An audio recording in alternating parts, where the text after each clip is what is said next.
Result के साथ ही डिंपल यादव का भी राजनीतिक भविष्य तय हो जाएगा। अगर वो जीतती हैं तो ये समाजवादी पार्टी के लिए एक बड़ी बूस्ट होगी, क्योंकि समाजवादी पार्टी दो बड़ी सीटें हार चुकी है, आजमगढ़ और रामपुर। लेकिन इस जीत के बाद सबसे बड़ा सवाल यह है कि आखिर शिवपाल यादव को क्या मिलने जा रहा है, क्योंकि अगर डिंपल यादव जीतती हैं तो उस जीत की का कोई एक सबसे बड़ा कर्णधार होने वाला है तो वो शिवपाल यादव, क्योंकि इस मैनपुरी के जो 5 विधानसभा सीट हैं उसमें 2 सीटों पर बीजेपी आगे रहेगी, ये तय है, भोगांव और मैनपुरी। लेकिन जो लीड मिलनी है वो जसवंत नगर से मिलनी है, और जसवंत नगर शिवपाल यादव का गढ़ है और शिवपाल यादव ने लगभग 1 लाख वोटों से वो अपनी जीत दर्ज की थी। ऐसे में डिंपल यादव की जीत में अगर कोई एक शख्स इस वक्त उस जीत का सारथी होने वाला है, हो सकता है, तो वो है शिवपाल यादव। लेकिन अब चर्चा इस बात की है कि आखिर डिंपल यादव जब जीत जाएंगी तो शिवपाल यादव को क्या मिलेगा, या फिर वो जो डील हुई है, यानी कि शिवपाल यादव ने जब समाजवादी पार्टी को और डिंपल यादव को जितवाने के लिए एड़ी चोटी एक कर दी, अपना खून पसीना लगाया है, तो आखिर इसके पीछे की उनकी रणनीति क्या है, आखिर उनका क्या होने वाला है।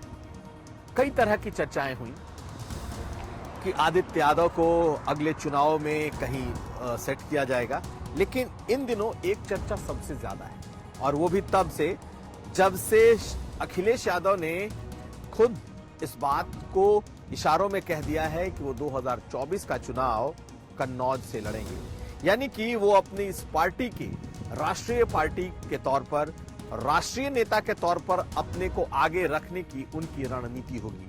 ऐसे में जब अखिलेश यादव राष्ट्रीय नेता के तौर पर दिल्ली का रुख करेंगे, दिल्ली का रुख करने का मतलब ये कि अगर वो सांसदी का चुनाव लड़ते हैं, एमपी का चुनाव लड़ते हैं और खुद को देश के विपक्षी नेताओं के बीच समाजवादी पार्टी के उस पुराने दौर को लेकर जाते हैं, जैसे मुलायम सिंह यादव के वक्त में था, जिस तरीके से प्रोफेसर रामगोपाल यादव भी दिल्ली में राज्यसभा में पार्टी के इकलौते बड़े नेता हैं, उसके बाद उत्तर प्रदेश कौन संभालेगा।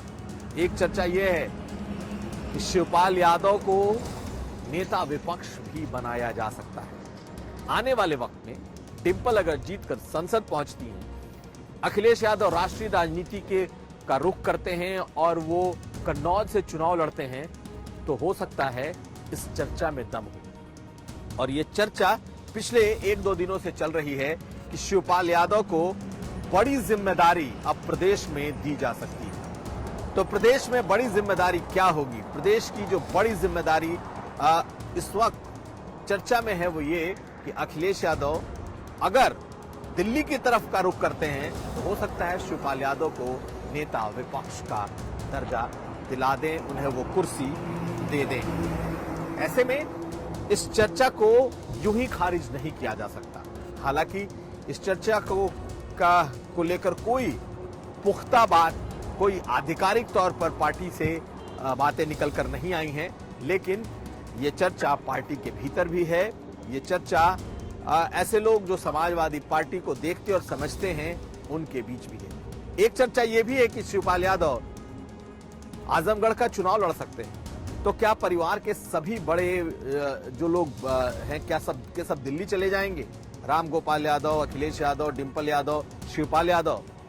अगर अखिलेश यादव दिल्ली का रुख करते हैं तो निश्चित तौर पर प्रदेश की राजनीति में अब बदलाव आएगा और समाजवादी पार्टी और शिवपाल और अखिलेश यादव निश्चित तौर पर प्रदेश में शिवपाल यादव को कोई बड़ा पद दे सकते हैं। लेकिन ये सब तब होगा, इस बात पर निर्भर करेगा कि डिंपल यादव किस तरीके से इस मैनपुरी की सीट को जीतती हैं और उसमें शिवपाल यादव का रोल कितना बड़ा उभर कर सामने आता है। फिलहाल यूपी तक में इतना ही, हम फिर हाजिर होंगे।